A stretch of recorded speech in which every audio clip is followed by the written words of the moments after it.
Like the video in 5 seconds or Ronda Rousey will break another finger. This is for all you.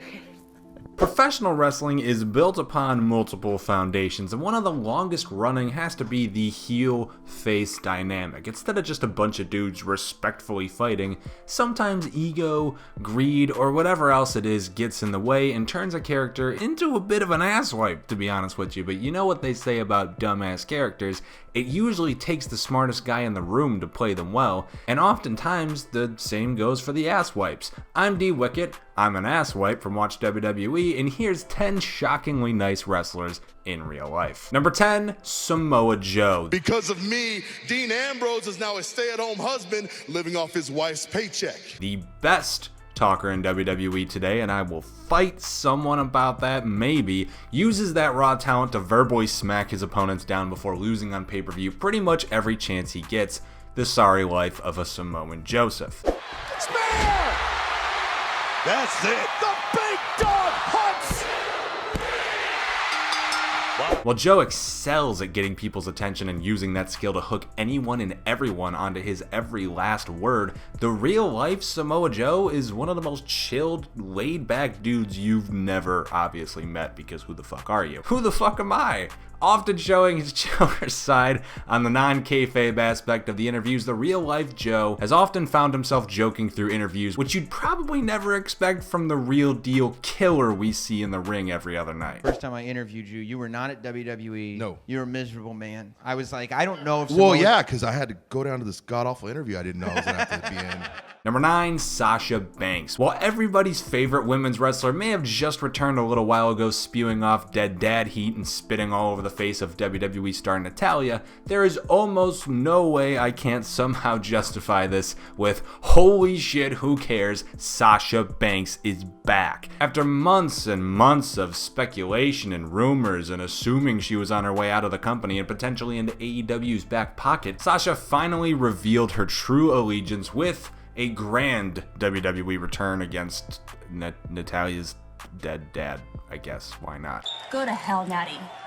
And tell your daddy I said hi. Well, despite the surrounding story, the woman herself, Sasha Banks, is actually very pleasant and very much a boss in social situations, handling herself like a true professional who loves what she does. After we debuted on Monday Night Raw, and he bumped into me and he's like, you're the boss, huh? I'm the boss too. I'm like, oh, this is weird. Number 8, Andrade. If you were just going off kayfabe, off what you're seeing directly in front of you inside of that ring, yeah, you might just assume Andrade to be one of the biggest bads in all of WWE today. But if you keep in tune with the backstage rumors and word getting leaked, you would know almost the exact opposite story is true. Andrade is just about the most popular man in the food court and beyond, often getting some of the highest praise from old Vinnie Mac himself by the end of most live tapings. As the rumor goes, Andrade approached Vince McMahon looking for a push before being shot down and being told he needs to learn some English, which is supposedly what led the former CN Almas into learning the language and his newfound relationship with the Flairs and WWE as a whole. Whatever it actually was that kickstarted Andrade to where he is now, he is a goddamn lucky son of a bitch. Own opportunity by any means necessary. Hammerlock, turning key. Andrade, cover. Andrade puts away Cruz. Number 7, Rusev Mustrial. Rusev Machka. Oh, and yeah, Lana too, sure. She spent most of her time trying as hard as she could to be both despicable and Russian, and at least one of those worked out in the long run, so, you know, give her the credit she deserves. I'm so talented, I can do any accent. American, that's the easiest. Hi, how are you? Let's go to the grocery store. While Rusev spent much of his time in WWE as a low mid-card heel, his most interesting work came at the very start of his main roster run, where you just might have been convinced that Rusev was all Mother Russia all the way and fought the red, white, and blue just for the bloody hell of it. In reality, he and Lana are two of the nicest, most just fun-having, weird fucking people I've ever seen in my life. Check out any behind-the-scenes video of the two, and you will quickly realize that all they really want to do is just chill by the beach and crack some jokes at each other every now and then. We might need to go deeper. That's what she said.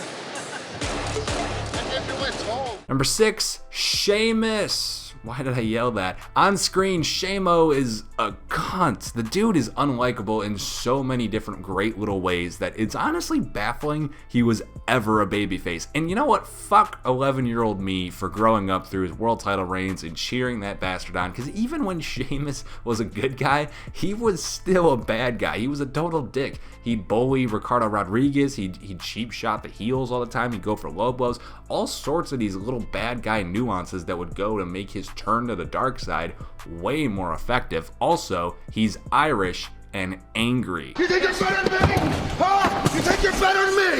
You think you can replace me? Huh? Well, on screen, Sheamus just might be returning to his cunty ways on your television screen soon for this upcoming draft. Try to keep in mind that that same dude you're booing also makes one of the most interesting workout / conversational video series on YouTube. It's kind of baffling.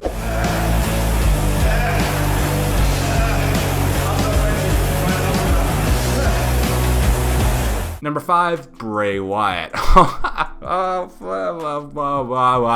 Holy fuck, can we just take a moment to appreciate the greatest thing happening in our lives right now? Maybe that's an overstatement, but in WWE right now, and that's an impressive statement. This company has really turned their shit around over the last month or so since really fully realizing how imminent this AEW threat was becoming. This upcoming aforementioned draft, it's really looking to shake things up in WWE, and the last few weeks of Paul Heyman's writing, man, this product it's actually gotten good, you guys, but way before things had gotten better, there was always one little flickering creepy light at the end of the tunnel shaking things up himself.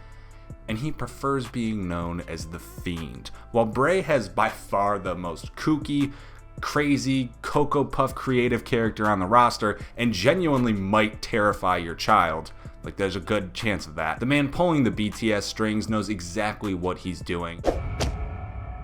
Do you want me to get The Fiend?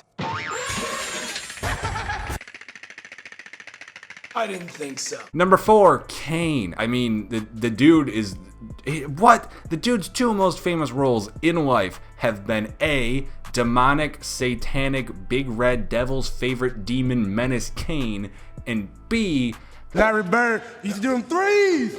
Truth, I'm Knox County Mayor Glenn Jacobs. happy-go-lucky, well-spoken and cracking jokes to boot, Mayor of Knoxville, Glenn Jacobs. What did I even just say? That's not even a kayfabe thing. That's this man's real life. Give him everything and protect him at any cost necessary, because anyone with that much talent in their bones is a prize worth keeping. Kane has spent his years grinding out the pro wrestling scene and becoming the second most iconic mask wearer in WWE history before moving on up, moving on out, and giving back to his hometown, of course, becoming the mayor of Parts Unknown. And new 24/7 champion. I still got it. Number 3, Braun Strowman. If you asked me back in 2017 if Braun Strowman was a professional wrestler or just some dude off the street who stumbled into a building once and started causing mayhem, I'd reply with a yes. Strowman showed some tendencies in both the heel and face sides of the spectrum, but in reality, everyone remembers this guy as the straight wrecking ball backstage and oftentimes in the ring too, running through opponents in a convincing, monstrous fashion that just hasn't been seen and executed so well for a long ass time before, you know, of course, WWE pulled a WWE and they fucked it all up. While you see the big man go crazy on a nightly basis, the man behind the mask is a gentle giant farm boy family man. I'm almost as tall as you know. Yeah. You must be shrinking and I'm stretching. Something like that. It is hot out here. That's one thing the shares do. Sweat. Number 2, Baron Corbin.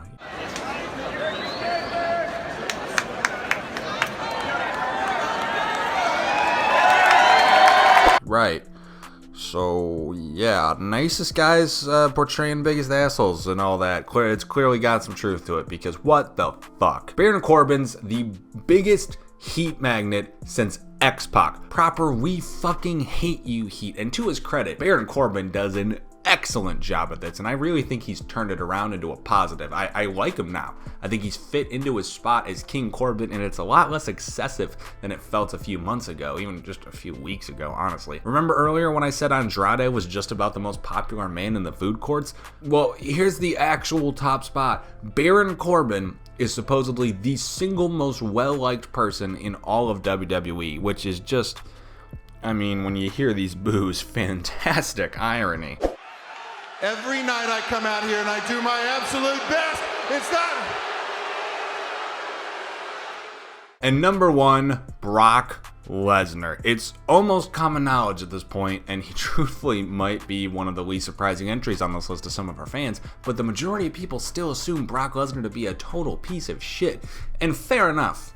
The dude does not make many attempts to convince you otherwise because he cares far more about his real life actual character than his reputation. And I mean real fucking character, not his gimmick. And in real life, Brock's another gentle giant farm boy family type, just a bit more introverted than a Strowman. His workings with Seth, AJ, Bryan, and Balor, though, have all helped to make one thing very clear. Lesnar gives back to this business in spades, and he probably does it because wrestling kind of put him on the map. And as the nice man of respect that he actually is, he's paying back that due by taking the WWE Championship off the literal purveyor of positivity. Oh, fuck. Oh my God! Lesnar F5 to Kofi! And those are 10 shockingly nice wrestlers in WWE. What are your thoughts? Let us know in the comments down below. After liking the video, subscribe to the channel, and notifications, ring that bell.